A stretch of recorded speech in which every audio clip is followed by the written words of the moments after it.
Hello guys, അപ്പോൾ ഇന്ന് നമ്മൾ ഒരു ബ്ലൈൻഡ് ബാഗ് ട്യൂട്ടോറിയലാണ് ഉണ്ടാക്കാൻ നോക്കുന്നത്. അപ്പോൾ ഈ വീഡിയോ ഞാൻ കുറേ മുമ്പ് ഷൂട്ട് ചെയ്ത് വെച്ചിട്ടുണ്ടായിരുന്നു. പക്ഷേ ഇടാൻ കുറച്ച് ലേറ്റായിപ്പോയി. കാരണം എന്ന് വെച്ചാൽ നമ്മളെ സ്കൂളൊക്കെ തുടങ്ങുകയാണല്ലോ. ഇപ്പോൾ ഞങ്ങൾക്കിവിടെ സ്കൂളിപ്പോൾ പെട്ടെന്ന് തുറക്കാനായി. അപ്പോൾ April 7th എനിക്ക് തുറക്കുന്നുണ്ട്. അപ്പോൾ അത് കഴിയുമ്പോൾ വീഡിയോ ഇടാനൊക്കെ എനിക്ക് മാക്സിമം ഞാൻ ട്രൈ ചെയ്യാം. പക്ഷേ പറ്റിയില്ലെങ്കിൽ സ്കൂളൊക്കെ ആയതുകൊണ്ട് പറ്റിയില്ലെങ്കിൽ സോറി ഗൈസ്. അപ്പം ഇത്രയും ദിവസം എനിക്ക് ഇടാൻ പറ്റിയില്ല. കാരണം ബാക്ക് ടു സ്കൂൾ ആ ഒരു പുതിയ ബാഗ് വാങ്ങലും പുതിയ വർഷമല്ലേ. അപ്പോൾ ബുക്ക് കളക്ട് ചെയ്യലും അങ്ങനത്തെ കാര്യങ്ങളൊക്കെ ആയിട്ട് കുറേ ബിസി ആയിപ്പോയി. പിന്നെയും ഉണ്ട് ബുക്ക് വാങ്ങാനും കാര്യങ്ങളൊക്കെ. അപ്പോൾ അതൊക്കെ വാങ്ങണം. അപ്പോൾ നമ്മളിന്ന് ഇവിടെ ഉണ്ടാക്കാൻ പോകുന്നത് മൈ മെലഡി ബ്ലൈൻഡ് ബാഗാണ്. അപ്പോൾ പിന്നെ ചെറിയൊരു വയ്യായോ അങ്ങനത്തെ കാര്യങ്ങളൊക്കെ ഉണ്ട്. അപ്പം നമ്മൾ ഫസ്റ്റ് ഞാൻ മൈ മെലഡീൻ്റെ പിക്ചർ അതിൽ വരച്ചു കൊടുത്തിട്ടുണ്ട് A4 പേപ്പറിൽ. എന്നിട്ട് ഞാൻ മൈ മെലഡീന്ന് ഹെഡിങ് കൊടുത്തിട്ട് ബാക്കിൽ ഞാൻ റാരിറ്റി കൊടുക്കുമല്ലോ, ഈ കോമൺ, റയർ, എപ്പിക്, ലെജൻഡറി അങ്ങനെയൊക്കെ ചെയ്യുമല്ലോ, അതുപോലെ അതിന് വേണ്ടിയിട്ടുള്ള റാരിറ്റിയാണ് ഞാൻ ഇപ്പോൾ ചെയ്തുകൊണ്ടിരിക്കുന്നത്. അപ്പോൾ ഗൈസ്, അപ്പം നിങ്ങളിപ്പോൾ വെക്കേഷനാണല്ലോ നാട്ടിലൊക്കെ. അപ്പം ഇനി കുറേ ക്രാഫ്റ്റ് വീഡിയോസൊക്കെ കാണാം, പിന്നെ കുറേ അൺബോക്സിങ് വീഡിയോസൊക്കെ കാണാൻ പറ്റുമെന്ന് വിചാരിക്കാം നമുക്ക്. അപ്പം പിന്നെ റാരിറ്റി ഞാൻ എഴുതി കൊടുത്തു, കോമൺ, റയർ, എപ്പിക്, ലെജൻഡറിയും ഒക്കെ ഞാൻ എഴുതി കൊടുത്തു. പിന്നെ അതിന് ഞാൻ ഒരു ചെറിയൊരു ബാർകോഡൊക്കെ പോലെ വെറുതെ ടെസ്റ്റിന് ഞാൻ എഴുതി കൊടുക്കുന്നുണ്ട് ഇതിൽ.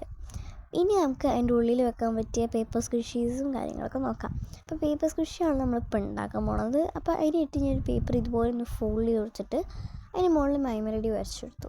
എന്നിട്ട് ഒരു ടേപ്പ് വെച്ചിട്ട് രണ്ട് സൈഡ് ക്ലോസ് ചെയ്യുക.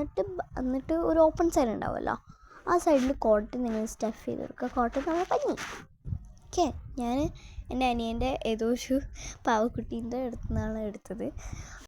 എന്നിട്ട് അപ്പോൾ ഇപ്പം ഞാൻ നമ്മളെ പേപ്പർ സ്ക്വിഷി ഞാൻ അതിൻ്റെ ഉള്ളിൽ ആക്കി കൊടുത്തിട്ടുണ്ട്.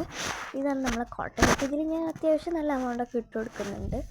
അപ്പോൾ കോട്ടനാണ്, നിങ്ങളുടെ അടുത്ത് കോട്ടൺ ഇല്ലെങ്കിൽ നിങ്ങൾക്ക് ചെറിയ പീസ് ഓഫ് സ്പോഞ്ച് എന്തെങ്കിലും ഉണ്ടെങ്കിൽ നല്ലതായിരിക്കും. അതും പറ്റുന്നതാണ് തോന്നുന്നത്, എനിക്കറിയില്ല. അപ്പോൾ ഞാനത് സെറ്റാക്കിയിട്ടുണ്ട്. അപ്പോൾ നമ്മൾ പേപ്പർ സ്ക്വിഷ് ഇവിടെ റെഡി ആയിട്ടുണ്ട്. പിന്നെ നോർമൽ ബ്ലൈൻഡ് ബാഗ്സൊക്കെ ചെയ്യുമ്പോൾ കുറച്ചും കൂടെ ഐറ്റംസ് കണ്ടെയ്ൻ ചെയ്യുന്ന പോലെ എനിക്ക് തോന്നാറുണ്ട്. പക്ഷേ ഇതിലെന്താണെന്നറിയില്ല, എന്തോ സാധനങ്ങൾക്ക് ഭയങ്കര കുറഞ്ഞ പോലെ തോന്നി. അപ്പോൾ ഇനി ഞാൻ ചെയ്യാൻ പോണത് ഒരു നാനോ ടേപ്പ് വെച്ചിട്ട് ഉള്ള സാധനമാണ് നമ്മളിനി ഉണ്ടാക്കാൻ പോണത്. പക്ഷേ അതിന് മുമ്പേ നമുക്കിത് ഇങ്ങനെ തന്നെ എല്ലാം ബ്ലൈൻഡ് ബാഗ്സ് ആക്കാം. അപ്പോൾ ഇതിന് ഈ ഒരു പേപ്പർ സ്ക്വിഷി ഇടാനായിട്ട് ചെറിയൊരു കവറാണ് ഞാൻ അതിൻ്റെ ഇടയിൽ ഉണ്ടാക്കുന്നത്. അപ്പോൾ ഇതിന്ന് അതിൻ്റെ ഉള്ളിലേക്ക് വെച്ചിട്ട് ഒരു പേപ്പർ ബാഗ് ഉണ്ടാക്കുക പറഞ്ഞാൽ ഈസിയാണല്ലോ. അപ്പോൾ അതുപോലെയൊക്കെ ഒന്ന് പിന്നെ ഈ പേപ്പർ സ്ക്വിഷി ഞാൻ അതിൻ്റെ ഉള്ളിൽ വെച്ചു. പിന്നെ ടേപ്പൊക്കെ ചെയ്തു, സെറ്റ് ചെയ്തു. പിന്നെ ഞാനതിൽ ചെറിയൊരു question mark like guess what അങ്ങനെയൊക്കെ ഒരു ഇതിൽ ഞാൻ വെച്ചിട്ടുണ്ട്. ഓക്കെ, അപ്പോൾ ഈ ബ്ലൈൻഡ് ബാഗ്സ് എന്നൊക്കെ പറയുന്നത് എൻ്റെ അടുത്ത് കുറേ തീമുണ്ട്. ഞാൻ പിന്നെ പ്രത്യേകിച്ചൊന്നും പണിയൊന്നുമില്ലാത്ത സമയത്ത് ഒന്നെങ്കിൽ വീഡിയോ എടുക്കും, അല്ലെങ്കിൽ എന്തെങ്കിലുമൊക്കെ ഉണ്ടാക്കും, അല്ലെങ്കിൽ വരയ്ക്കും. അങ്ങനത്തെ പണിയൊക്കെയാണ് എനിക്ക്. അല്ലെങ്കിൽ എൻ്റെ സ്കൂളിലുള്ള പിള്ളേർക്കൊക്കെ ഈ ബ്ലൈൻഡ് ബാഗ്സ് ഒക്കെ ഉണ്ടാക്കി കൊടുക്കും. അങ്ങനെയൊക്കെയാണ്. അപ്പോൾ പിന്നെ നമ്മൾ ഉണ്ടാക്കാൻ പോകുന്നത് നാനോ ടേപ്പ് വെച്ചിട്ടൊരു സാധനമാണ്. ഇത് നമ്മൾ ജസ്റ്റ് ഒരു സിമ്പിൾ കീ ചെയിൻ വേണേൽ ഇത് കീ ചെയിനാക്കി ഉപയോഗിക്കാം. കീ ചെയിൻ്റെ ചെയിൻ ഇട്ടിട്ട് കീ ചെയിനായിട്ട് ഉപയോഗിക്കാം. അല്ലെങ്കിൽ ഇതിൻ്റെ ഉള്ളിൽ ഹോൾ ഇട്ടിട്ട് ഒരു നെക്ലെസ് ആയിട്ട് ഉപയോഗിക്കാം. അപ്പോൾ അതിനായിട്ടുള്ള ചെറിയൊരു പെൻഡൻറ്റ് ടാഗ് പോലെയാണ് ഞാനിപ്പോൾ ഉണ്ടാക്കിക്കൊണ്ടിരിക്കുന്നത്. അപ്പോൾ ഫസ്റ്റ് നമ്മൾ ഒരു ചെറിയ പീസ് ഓഫ് പേപ്പർ എടുത്തിട്ട് അതിന് മുകളിൽ മൈ മെലഡി വരയ്ക്കാം. എന്നിട്ട് നാനോ ടേപ്പോ അല്ലെങ്കിൽ നല്ല തിക്ക് ലെയറായിട്ട് എന്തെങ്കിലും സാധനം ഉണ്ടെങ്കിൽ, അല്ലെങ്കിൽ ടേപ്പ് അതിന് മുകളിൽ ഒട്ടിച്ച് ശേഷം വെച്ചാൽ എന്നിട്ടൊരു കാർഡോ അങ്ങനെ എന്തെങ്കിലും സാധനം അടിയിൽ ഒട്ടിച്ചു കൊടുക്കാം. അപ്പോൾ ഇപ്പം ഞാൻ നാനോ ടേപ്പിൻ്റെ അടുത്തുള്ളതുകൊണ്ട് നാനോ ടേപ്പാണ് ഒട്ടിക്കുന്നത്. എന്നിട്ട് അത് ആ പിക്ചറിൽ ആ ഒരു പേപ്പറിൽ മൊത്തം ഒട്ടിക്കാം. എന്നിട്ട് ഇത് കട്ട് ചെയ്യുക. ഓക്കെ, എന്നിട്ട് നിങ്ങൾ നാനോ ടേപ്പ് ഇതിൻ്റെ മുകളിൽ ഒട്ടിച്ചതിന് ശേഷം ഇതൊന്ന് ഈ ഒരു മൈ മെലഡി ഒന്ന് കട്ട് ചെയ്തെടുക്കാം. അപ്പോൾ ആ സാധനം റെഡിയായി. ഇതാ കണ്ടില്ലേ, ഇതുപോലെയൊക്കെ ഒന്ന് കട്ട് ചെയ്തെടുക്കാം. അപ്പോൾ നാനോ ടേപ്പ് അതിന് മുകളിൽ ഒട്ടിക്കണം കേട്ടോ. ആ ഒരു ഡ്രോയിങ് ഫുള്ളായിട്ട് കവറാക്കണം നാനോ ടേപ്പ് വെച്ചിട്ട്. നാനോ ടേപ്പ് ഇല്ലയെന്ന് വെച്ചാൽ ഞാൻ പറഞ്ഞില്ലേ, എന്തെങ്കിലും ഒരു തിക്ക് സർഫേസ് എടുത്തിട്ട് ഈ ഒരു മൈ മെലഡി അതിന് മുകളിൽ ഒട്ടിച്ചതിന് ശേഷം അതിന് മുകളിൽ ടേപ്പ് വെച്ചിട്ടൊന്ന് കവർ ചെയ്താൽ മതി. അപ്പോൾ നമ്മൾ സാധനം ഇവിടെ റെഡിയായി. ഇനി അതിന് വേണ്ടിയിട്ടുള്ള ചെറിയൊരു ബാഗ് നമുക്ക് ഉണ്ടാക്കാം. അപ്പോൾ അതിനും ബാഗ് ഉണ്ടാക്കാനൊക്കെ ഭയങ്കര ഈസി ആയിരിക്കും അല്ലേ. അപ്പോൾ അതാ ഇതുപോലൊരു ടേപ്പ് വെച്ചിട്ട് ഈ സാധനത്തിൻ്റെ ഉള്ളിൽ നമ്മൾ ഉണ്ടാക്കിയ പെരണ്ട് ഇതിൽ ഒന്ന് വെച്ചെടുക്കാം. ഇതിൽ പെൻറ്റായിട്ടോ കീച്ചനായിട്ടോ എന്തെങ്കിലുമൊക്കെ ആയിട്ട് നിങ്ങൾക്ക് ഉപയോഗിക്കണമെങ്കിൽ അതിലൊരു ഹോൾ ഇട്ടാൽ മതി. എൻ്റെ അടുത്ത് ഇപ്പോൾ ആ സാധനം ഇല്ല, ഹോൾ ഇടുന്നതിൻ്റെ പേര് എനിക്ക് കിട്ടുന്നില്ല. അപ്പോൾ ആ ഒരു സാധനം നിങ്ങളിടാം. ഓക്കെ, അപ്പോൾ പിന്നെ ഈ അടുത്തൊക്കെ ആയിട്ട് കുറേ അൺബോക്സിങ് വീഡിയോസ് വരാനായിട്ട് സാധ്യതയുണ്ട്.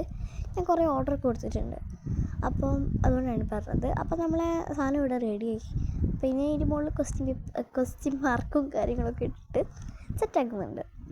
ഓക്കെ, അപ്പോൾ ഇനി നമുക്ക് നമ്മൾ ഈ ലെജൻഡറി എപ്പിക് ഇതിലേതാ കിട്ടിയെന്നായിട്ട് നമ്മൾ നോക്കില്ലേ, ആ ഒരു സാധനമാണ് നമ്മളിപ്പോൾ ഉണ്ടാക്കാൻ പോകുന്നത്. അതിനായിട്ട് ഇത്രയും വലിപ്പമുള്ള ചെറിയൊരു പേപ്പർ എടുത്തതിന് ശേഷം ഞാൻ ഇതിൻ്റെ മുകളിൽ നിന്ന് യു ഗോട്ട്, എന്നിട്ട് അത് തുറന്നു കഴിഞ്ഞാൽ ഞാനിപ്പോൾ എഴുതുന്നത് കോമൺ ആണ്.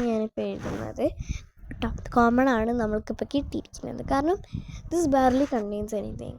ഓക്കെ, കാരണം നോർമൽ ബ്ലൈൻഡ് ബാഗ്സ് ഒക്കെ ഞാൻ അൺബോക്സ് ചെയ്യുമ്പോൾ നിങ്ങൾ കാണാറില്ലല്ലേ, ഞാൻ ASMR ഇടുകയാണെങ്കിൽ അതിൽ കുറച്ചും കൂടെ ഐറ്റംസ് കണ്ടെയ്ൻ ചെയ്യുന്ന പോലെ എനിക്ക് ഫീൽ ചെയ്യുന്നുണ്ട്. ഇതിലെന്തോ ജസ്റ്റ് 2 items. അത് എന്തോ എനിക്ക് എടുക്കുന്നതുകൊണ്ടാണോ അങ്ങനെ ആയിപ്പോയത്, അല്ലെങ്കിൽ എന്തോ എനിക്ക് just I don't feel right. അപ്പോൾ അതുകൊണ്ടാണ് ഞാൻ കോമൺ ചെയ്തത്. ഓക്കെ, അപ്പോൾ ഇനി നമുക്കിതെല്ലാം കൂടെ അസംബിൾ ചെയ്യാം. അപ്പോൾ നമ്മളെ ബാഗ് എടുത്തു, നമ്മളെ പാറ്റേൺ എടുത്തു, നമ്മളെ സ്ക്വിഷി എടുത്തു, പിന്നെ നമ്മളെ യു ഗോട്ട് കാർഡ് കൊടുത്തു, പിന്നെ ബ്ലൈൻഡ് ബാഗും. അപ്പോൾ ഇനി നമുക്ക് ഈ ബ്ലൈൻഡ് ബാഗിൻ്റെ ഉള്ളിൽ നമുക്ക് നമ്മളുണ്ടാക്കിയ സാധനങ്ങളെല്ലാം വെച്ച് കൊടുക്കാം. അത് നമ്മൾ ഓൾറെഡി പാക്ക് ചെയ്തതാണല്ലോ, നമ്മൾ ഈ സ്ക്വിഷിയും കാര്യങ്ങളൊക്കെ പാക്ക് ചെയ്തതാണല്ലോ. അപ്പോൾ അതെല്ലാം കൂടെ നമ്മൾ ഈ ബ്ലൈൻഡ് ബാഗിൻ്റെ ഉള്ളിൽ ഇട്ട് കൊടുക്കുക. എന്നിട്ട് കണ്ടില്ലേ, ഞാൻ ഇപ്പോൾ നിങ്ങൾ ഉള്ളിൽ കാണുന്നില്ലേ, വെരി ലെസ് ഐറ്റംസ് ആണ് ഞാൻ പറയുക. ഓക്കെ, പിന്നെ ഇത് ടേപ്പ് വെച്ചിട്ട് ജസ്റ്റ് ഒന്ന് സീൽ ചെയ്ത് കൊടുക്കുക. പിന്നെ കഴിഞ്ഞ ഗൈസ്, അപ്പോൾ ഇതാണ് നമ്മളെ മൈമലഡി ബ്ലൈൻഡ് ബാഗ്.